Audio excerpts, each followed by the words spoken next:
నా పేరు ఉన్నతి చైత్ర. ఉన్నతి చైత్ర. నేను రోజు స్కూల్కి వెళ్తాను. బాగా చదువుకుంటాను. సరే సరే సరే సరే.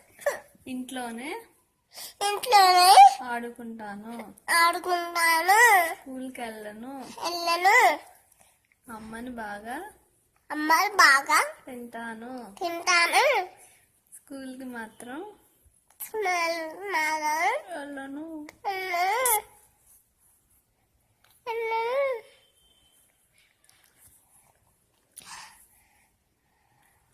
అమ్మ పేరు